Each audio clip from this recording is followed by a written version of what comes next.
Now. On 105.9 FM and streaming worldwide on the WMAL app. O'Connor and Company.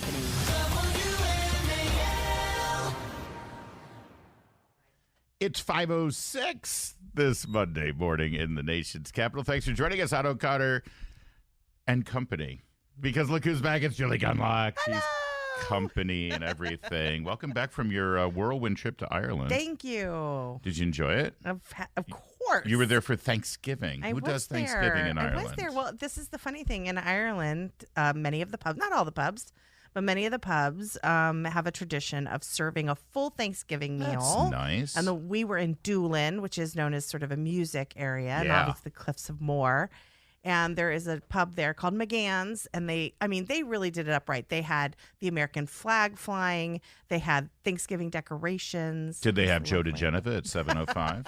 Did they? Not that American, are no, they? You didn't expect me to go on so long. I'm sorry. We will have Joe DeGeneva at 7:05. At 7:35, Trevor Maddich on the Miami win yesterday in Washington against the Commanders. And at 8:05, talk about Irish, Seamus Brunner, author of a brand new book called Contoligarchs, exposing the billionaire class, their secret deals, and the globalist plot to dominate your life. Well, that'll be a good way to start our Christmas season. Yeah. Yes.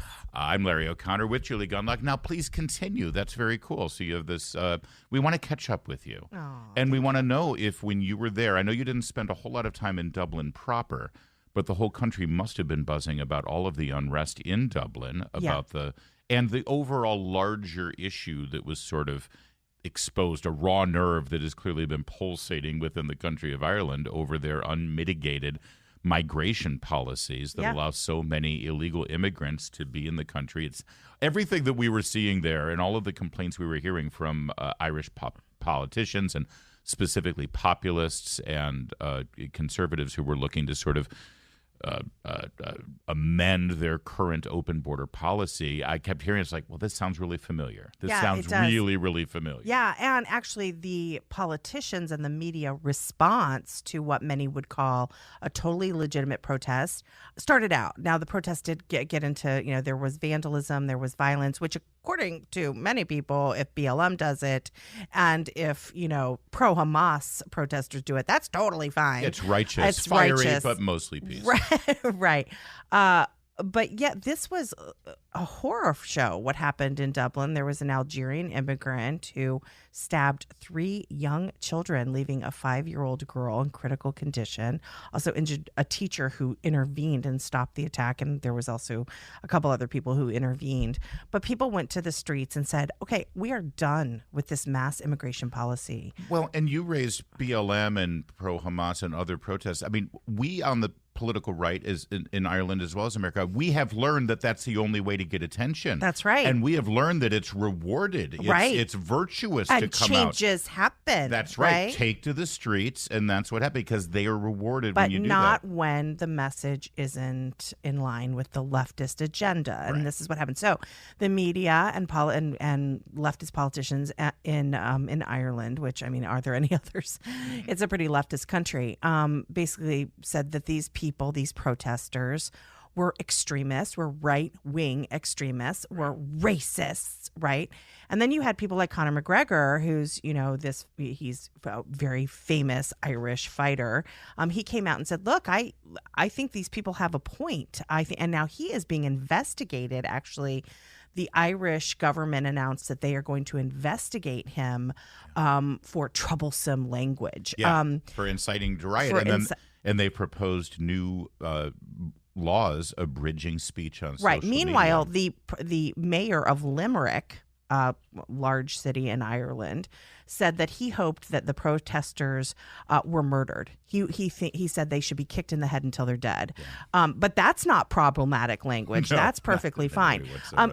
We were there. We actually left. We left Dublin the day it happened, the day of the attack on the child and on the children, and then the protests were that evening. But we were certainly in Ireland and seeing the news and hearing about this. And of course, I'm constantly on Twitter, and I was seeing it on Twitter as well. So very disturbing. But the other thing that really upset me when I was in Ireland, awful lot of Palestinian flags flying and signs. We would stop to get gas.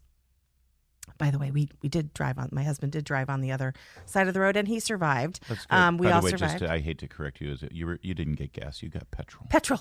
Yeah. But anyway, By the liter. several times we go into these stores, and there would be a sign saying, here's a donation box for the people of Palestine. Of course, nothing for the people living in the Jewish communities that were attacked on October 7th. Nothing. No Israeli flags.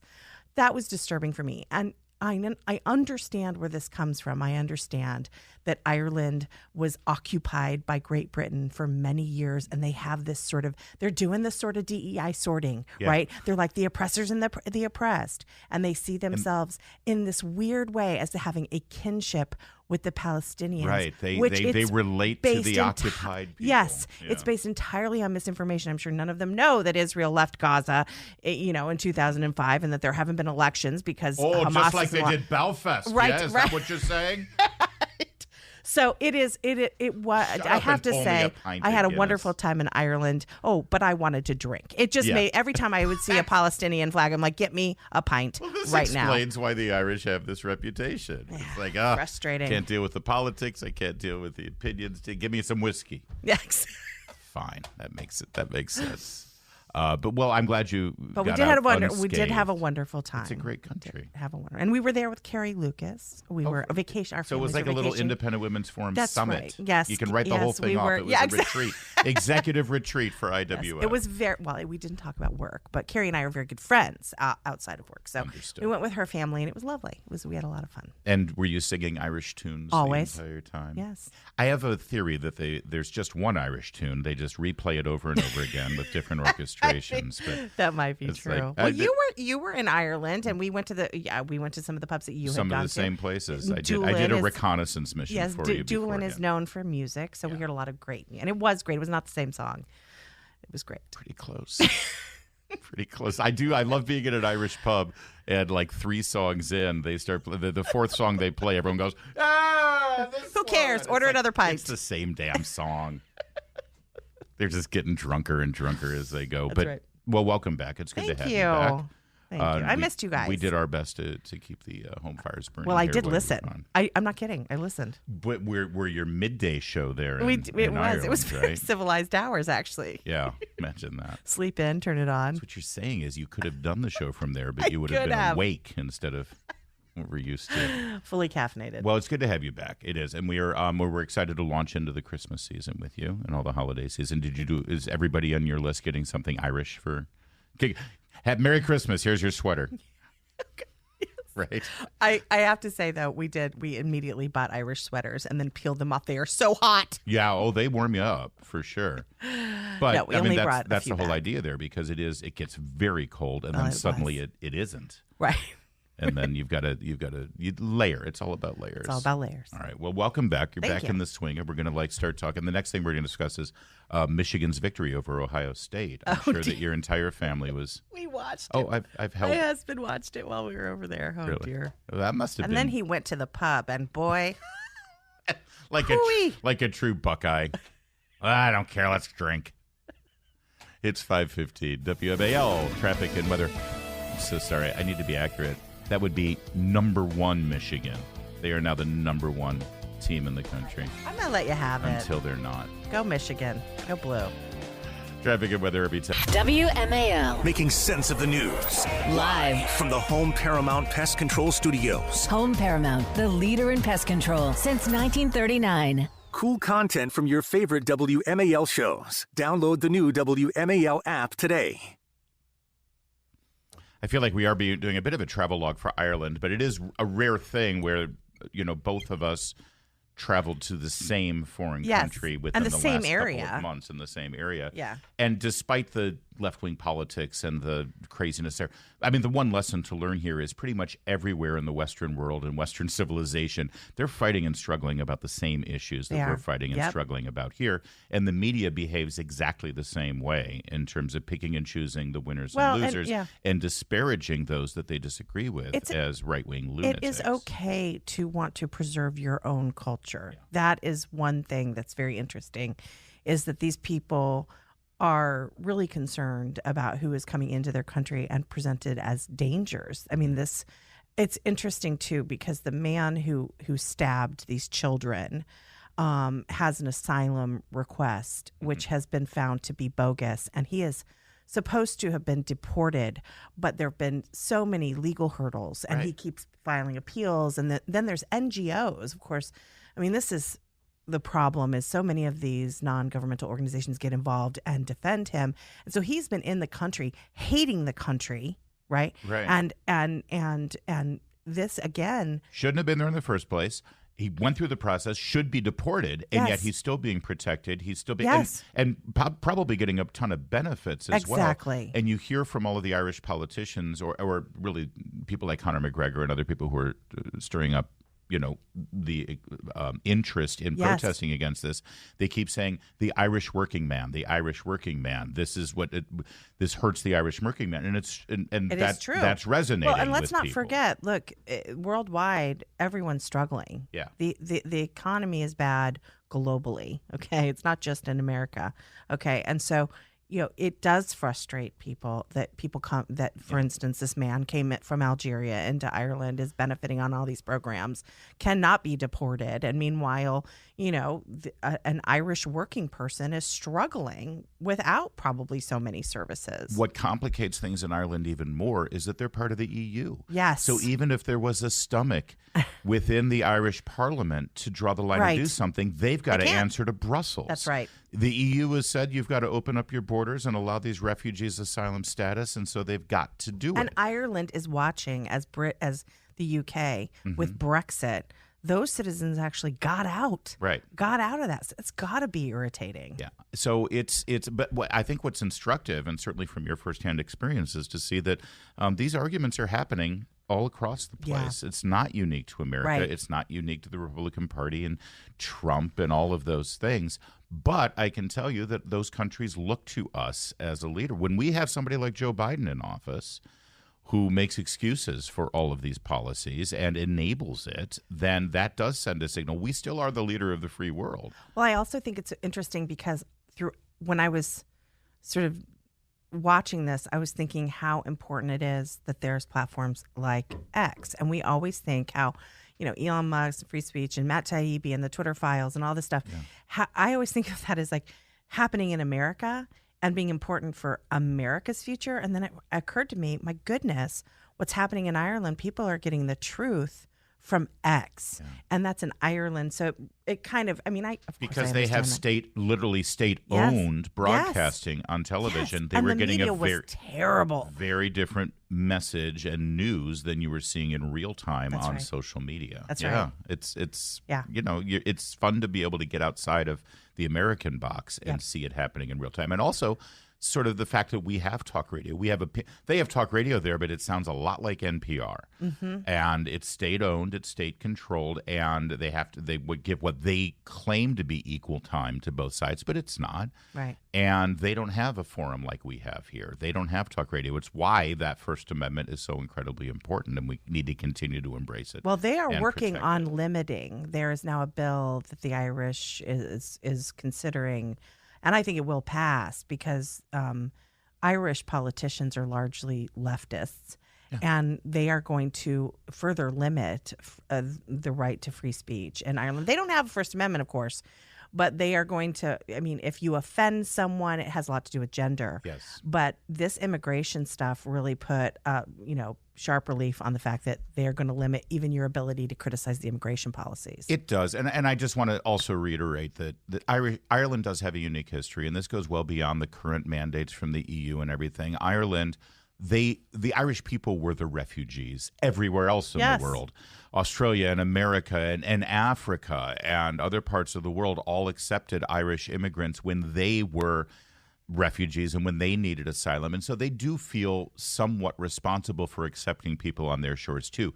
But it needs to be done within a regulated process, which is completely undone. And when somebody violates the laws, they should be able to deport them, which they can't right now. Well, you should at the very least be able to talk about the problem in Ireland. You can't even do that now without being called a bigot and a right-wing extremist and dangerous and put in jail. And that is what they're moving to do. The Irish politicians want to put people in jail for criticizing the Irish immigration policies. And I guess to that end, I'm excited to welcome all of our new listeners in Ireland. I know you were handing out a lot of pamphlets, letting them know. Here's the app. Here's the app. Exactly. So we're glad that you've tuned into O'Connor and Company at 522, my friend.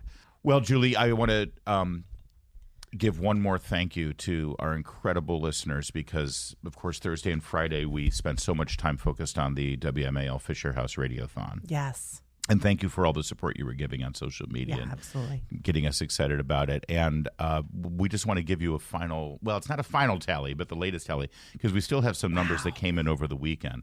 But when we ended our broadcast Friday at 6 p.m. with the Vince Colonnais shows, we finished with a total of $406,600, an incredible amount of money. We still expect some more coming in over the weekend, so we'll give you that final number later. And last year we did 405,800. So you guys outdid yourselves by about $1,000 this year, and we're so grateful for all the support that you gave us and Fisher House and our troops. Incredible. And some of those stories, while I was in Ireland, Larry, I still got texts from my lady friends, the hens. The hens, and yes. And some of the stories they had, when I wasn't listening, they said. Those stories were just so compelling and I only cried emotional. 3 times this year. I heard about one of the stories where you were particularly upset. I lost it a little bit. And honestly, it was incredible stories, but also really well done interviews. So good job. Well, they are amazing. It's kind of the easiest radio to do when you ask someone with that kind of story and that kind of amazing resilience to just say, tell us what happened, and then they tell you, and it's like, wow. Yeah. Well, so I am awed by them every year. At one point, I was listening, and this woman told the story about when she went to Fisher House, she had all the creature comforts of home that she needed, and to think about. She could focus on her husband at the time. It was, again, great stories. Well, if you missed your opportunity, you didn't miss your opportunity because you could still go to WMAL.com and give what you can for those who need it most when they need it most. Fisher House is there for them, and we appreciate you being there for them as well. It's 5:30. WMAL-FM, Woodbridge, Washington, a Cumulus media station. Making sense of the news. News Talk 105.9. News now on 105.9 FM and streaming worldwide on the WMAL app. O'Connor and Company. It's 5:36 on O'Connor and Company. It's Monday morning, and we are flying along here. At 7:05, Joe DeGenevo will join us. At 7:35, Trevor Maddich. And then at 8:05, Seamus Bruner on a new book. He's called The Controligarchs. It's about how that billionaire class sort of integrates with the deep state, and there's just lots of issues. He's a great guy. He's actually one of the chief investigators for Peter Schweitzer and his group, Government Accountability. So we'll get to that. I'm Larry O'Connor. She is Julie Gunlock, if I remember right. Me? Yeah, it's been a while. We had the Kennedy Center honors. You were telling me as you were driving in from Alexandria that the Kennedy Center was replete in rainbow lighting. Right, which I was like, oh, is it right, Gay Pride Month again? It's the new month that we've determined would be Gay Pride Month. And it's they wear those rainbow ribbons. Right, the Kennedy Center honors do have the rainbow ribbon. The gay ribbon. Look, it's theater. It is the performing arts, after all. And the recipients were announced yesterday with the big show. It wasn't announced yesterday, but they had their big show yesterday. Billy Crystal was one of the recipients, as was Barry Gibb. Okay. Of the Bee Gees. I thought they were Australian. I'm sure he's an American citizen at this point. But I guess you have to be an American citizen? I would like to think so. No. I guess not. I don't think so. No, that's true. Paul McCartney got it one year. All right, fine. Dionne Warwick, Queen Latifah, okay, and opera star Renee Fleming. There's always one that sort of sticks out. It's like Billy Crystal, Dionne Warwick, Barry Gibb. Oh, and Queen Latifah. Well, Barry Gibb, I mean. What? Barry Gibb was an incredible, groundbreaking musician and artist. Yeah. I would say he had more of an influence on music than Queen Latifah. She's a great actress. I don't think that's why she won. I don't think so either. And she's actually not that great an actress. She's Queen Latifah. Fine. And in every part, she plays Queen Latifah. I don't dislike Queen Latifah. I'm just saying there's always one that's like, really? Why did that one doesn't seem to actually blend in with like legendary, transcendent. Billy Crystal was at the top of his game for 3 decades. Sure. Top, anyway. There you go. That's your recipients of the Kennedy Center Awards yesterday. This is I don't know. This is sort of a boring round, I would say. Billy Crystal. I love him, but I don't know. Theater, television, film. Yes. The best MC he's of the an top award of the show. list to me. Well, and Dionne Warwick was, Sure. for a time there until she Yes. started, pitching psychic I forget readings. you're such a theater guy. I shouldn't ever criticize this. No, You're like, what's your There's plenty problem? of criticism. You can say not my cup of tea, but Not my cup of tea. to suggest that didn't actually break ground and become sort I of didn't a suggest that. top iconic. Burt Bacharach would not write a song without thinking, how would it sound if Dionne sang it? Fine. Her voice was. And then Great she voice. became wacky and does palm readings, late night television with Kenny Rogers telling you your future through a crystal ball. That's how you get a Kennedy Center honor. That's right. It's true. She looks great, though. She looks fabulous. They all look. Well, Barry Gibb doesn't look that great. He's sort of. He looks a little Cheech and Chong. He looks a little Chong yes. right there. If you had offered me $1 million, literally, and said, identify this person with, I would have. This is a famous person, Right. in entertainment, and then I had to guess who it was, I would not have said, oh, that's Barry Gibb. I would have said it's Chong from Cheech and Chong. he's got the long white hair now past his collar. He's got a white beard, and he's wearing. I'm guessing he's bald. All the Gibb boys lost their hair early. Totally. If you go back and watch that, and they didn't talk to my friends at growyourhairback.com, and so he's wearing like a fedora. Would you call this a fedora or a trilby? Yep. Oh. Ooh, look there's a at difference. You got to look I'd that call up. it a fedora. That's probably a fedora. He's wearing a white fedora with a black band there with his suit. So whenever a guy is at the White House getting an award and he's wearing a fedora, he's bald. Yep. That's totally. and he just didn't want to be seen in the pictures as bald. And so Do you think Queen Latifah really deserves? no. I think all of my questioning of Do you Queen think they ran out of Latifah people? over the last 4 minutes. Did they run out of people? I think that everybody else on there is sort of classic old school entertainment, right? Opera, obviously. Billy Crystal, Barry Gibb, Dionne. I think they wanted to, how about hip hop? It's time to start honoring hip hop. It's 50 years old. And the first person I guess they could think of But was she Queen doesn't do a Latifah. lot of hip hop anymore. She's more of an actress now. And a spokeswoman. Do you think that's what she was honored for? Her fantastic acting? Well, no. In the official sort of statement, they say rapper and actress. So maybe it's that she is multifaceted. That's probably it. Rapper. She doesn't. And again, she doesn't offend me. There's nothing wrong with her. She's fine. I just don't think Queen Latifah Kennedy Center honoree. But I don't either. It seems a little.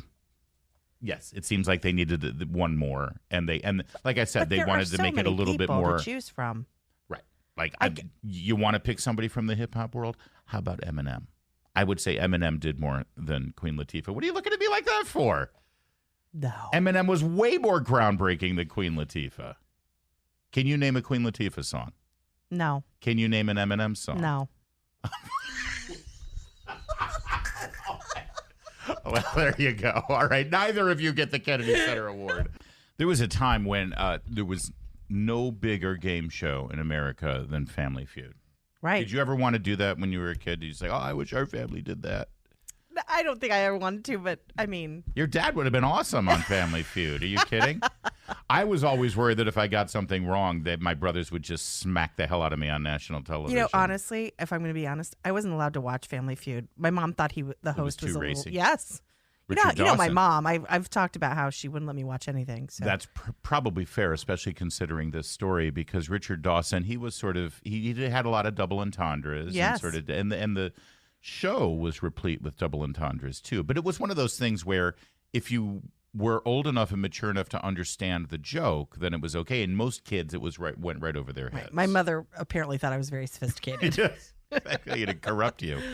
Well, Richard Dawson was also known for kissing all of the female guests. Oh, yeah. Like and like relentlessly over and over again. It's not like the first time he would go down the row and greet them the first time. No, every single time he would slip them the tongue. I suspect my mother did not like that either. Yeah, there was that. Well, the 80s were a different time, apparently. It was like they could have Family Feud. They could just say Family Me Too Feud or something. Right. But he would push himself on all of them, and it just became this signature thing. You'll remember. Yeah. That Richard Dawson was going to kiss every woman and 10% of the men. I remember there being an urban legend that Richard Dawson was singularly responsible for spreading the herpes pandemic. Back in the time. You remember back in the innocent time before HIV/AIDS, where herpes was the big thing, deal. and everybody was getting herpes. And everyone was, well, you know why? Because Richard Dawson has been spreading this That's virus. right. Well, apparently there's more to the urban legend than we knew. Apparently, Richard Dawson, at one point in the height of the herpes epidemic, according to a new book called Outrageous, A History of Showbiz and the Culture Wars, he actually demanded that every woman coming on the show take a herpes test. You're kidding. According to this book. Author Kilf Nesteroff. And when was the last time Kilf Nesteroff lied to us? Kilf Nesteroff says that the iconic trivia show endorsed the new policy and had both male and female contestants. Why would men have Good to God. undergo a mouth test with a magnifying glass for medical distaff? He said one player's alleged experience, he recalled one production assistant announcing, okay, everybody line up for your herpes test in the dressing room before they went on. The assessments were implemented when a string of competitors complained about Dawson's actions. So I guess some of them were complaining that Richard Dawson would expected this kiss from me. I don't remember anybody ever saying, no thanks, I don't roll that way. No, of course really not. rather you not kiss me. Right. Ew. So it's just sort of like this expected thing that if you go on Family Feud and you're a woman, you're going to get slobbered on by Richard Dawson. And you go back, there's like a couple of YouTubes that put together a montage of his kisses. These were not gentle little fatherly pecks. These were just like Joe Biden Well, they getting started, actually, and I'm reading this article. It says he began handing out smooches because one female contestant was so tense that she couldn't name a vegetable. God, that was a great show. Name a vegetable. Then someone freezes. I mean, that's great TV, right? He said, I'm going to do something that my mom would do to me whenever I had a problem of any kind, he said. And he kissed her on the cheek. And I said, that's for luck. And she said, asparagus. That's funny. Whenever I kiss a woman on a cheek, she always says eggplant. Larry. Why is that over the line? So ridiculous. It's just, your kisses inspire different images, I suppose. But I do find it interesting. I'm moving on. I do find it interesting that he kissed her on the cheek because I recall there being some mouth kisses. Oh, no. Oh, the vast majority of the kisses were mouth. So he started with the cheek. Yeah. And some of them look like lingering. And I mean, you know, I forgot that Dawson was on Hogan's Heroes. Oh, yeah. So he was on Hogan's Heroes. He was one of the POWs. And then, I mean, he was. Did he win a Kennedy Award? No, damn it. He died in 2012. But Queen Latifah did. Rapper and actress. Then he was on Match Game, which actually was the greatest game show of all time. You talk about double entendres. Yeah. But you had Charles Nelson Riley in the top row center. He was so great. He was great. And then bottom row center was Richard Dawson. They were sort of like between the two of them, like how Paul Lynde was the center square. This is Kennedy Center caliber people. Seriously. You know what? Let me just tell you something. I know we've gone a little far afield from Richard Dawson spreading herpes single-handedly throughout the nation. But Richard Dawson was to herpes what Freddie Mercury was to AIDS. Yes. I mean, can we just say there was the patient X. Yep. Charles Nelson Riley, if I may. Oh, he's so great. The fact that he didn't win a Kennedy Center Award. Charles Nelson Riley, people don't know. I actually worked with Charles Nelson Riley. He was a groundbreaking theatrical director. He directed a ton of plays. Really? He started off on Broadway. He did How to Succeed in Business Without Really Trying. He was the original Cornelius Hackle in Hello, Dolly, the original Hello, Dolly. And he became this comedic genius. He had a theatrical academy down in Jupiter, Florida, affiliated with Burt Reynolds, who also had Burt Reynolds had a dinner theater down in Jupiter, God, Florida. Larry is tapping into the 70s and 80s trivia here.